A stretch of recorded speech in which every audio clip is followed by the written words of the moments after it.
जीवन एक दर्पण है। जो हम दुनिया को देते हैं वही किसी न किसी रूप में हमें लौटकर मिलता है। यही है कर्म का नियम। What you give comes back। यह कहानी इसी सत्य को दर्शाती है।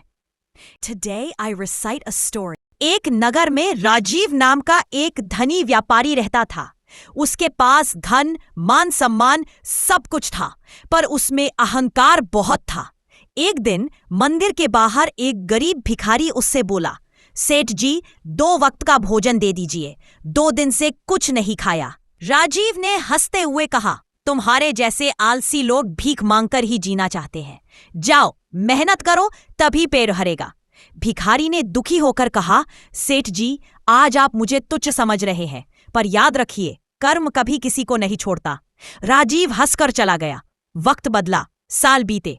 व्यापार में धीरे धीरे घाटा होने लगा।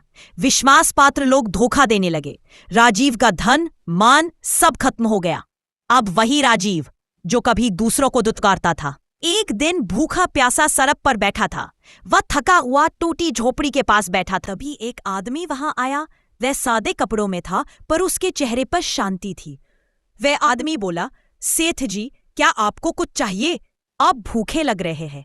राजीव ने आंसू भरकर कहा, बेटा 2 वक्त का भोजन मिल जाए तो बहुत है।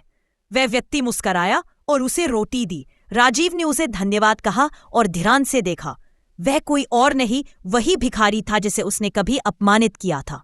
भिखारी ने कहा, सेठ जी मैंने कहा था ना, कर्म लौट कर आता है। आपने मुझे 1 वक्त भोजन नहीं दिया, पर आज ईश्वर ने मुझे आपको भोजन देने का अवसर दिया। राजीव के आंसू बह निकले। वह बोला, मैंने तब केवल एक गरीब को ठुकराया था, पर आज समझ गया कि मैंने भगवान को ठुकराया था।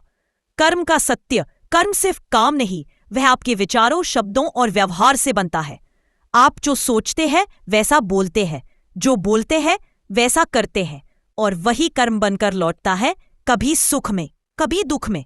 इसलिए कृष्ण ने गीता में कहा, कर्म करो क्योंकि हर कर्म का फल तुम्हारे पास लौट कर आएगा। मॉरल, जीवन वही लौटाता है जो तुम उसे देते हो। यदि तुम प्रेम, दया और सम्मान बांटते हो तो वही गुण तुम्हारे जीवन में भर जाएंगे।